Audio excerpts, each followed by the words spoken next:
The following review has been approved by Ethel the Cyborg Ninja.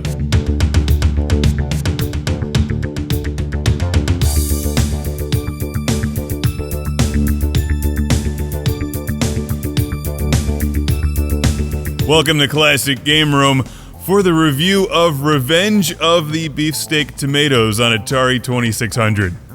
Took 3 tries to say that with a straight face. Revenge of the Beefsteak Tomatoes. Revenge of the Beefsteak Tomatoes.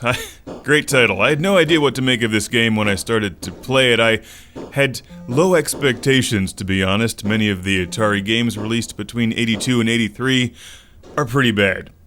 Thankfully, this one is not from 20th Century Fox Games. They actually frequently do a really good job, or did a really good job back in the day. This is a surprisingly playable, challenging, and addictive game that you'll want to add to your Atari collection if you don't own it already.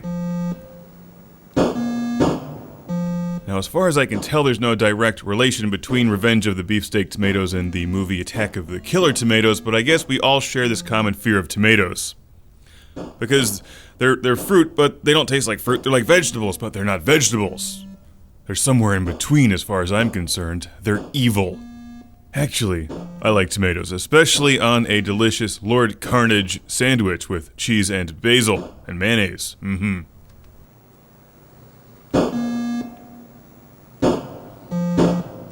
But in this game, they're the enemy. Tomatoes are out to destroy you, and you've got to build a brick wall in front of the tomato plants on the bottom while avoiding the enemy tomatoes shooting at you and trying to run over you. It's a great game, actually.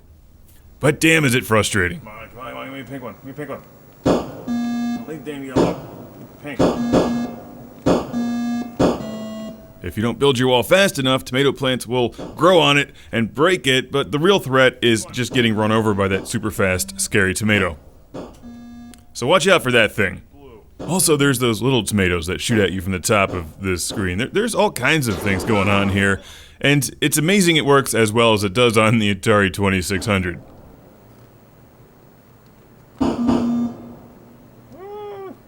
Because frequently, when the games got complicated, they got really bad quickly. But this one manages to hold it together.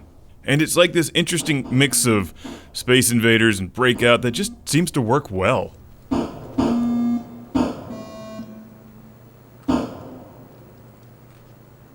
One more yellow one! Yes! Woo! I'm playing on the hard difficulty setting here, which is really tough. Everything's moving very fast. It's hard. And those tomatoes will kill you. Stop. Oh, come on. Give me one more. Yellow. Yellow. Yellow.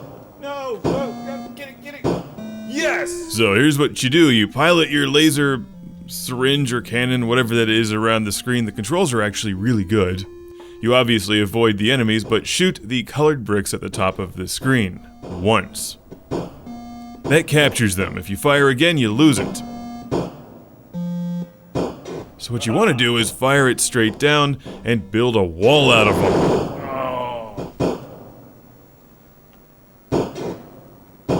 You gotta take care of your wall because plants will grow in it and eat blocks out of it, and watch out for lasers above and below, and the killer tomato coming from the left and right side of the screen. Yes! Yeah! I am the destroyer of your garden. Whoa, that thing's fast now. Woo! It's remarkably well balanced for an Atari game. I highly recommend this one. Seriously, it's very good. Oh, I need to build my wall. Safety wall! How about a Classic Game Room shout out and thank you all the way down to Matthew in Lafayette, Louisiana. Thank you, Matthew, for sending Revenge of the Beefsteak Tomatoes. I think the lesson to be learned here is that if you see a giant tomato chasing you, you need to build a wall in front of it. It's a good game. Recommended. Woo! Get away from me! Crazy tomatoes! Oh, that's good. Oh. No, tomatoes have finally gotten their revenge. Ah! That's a good game.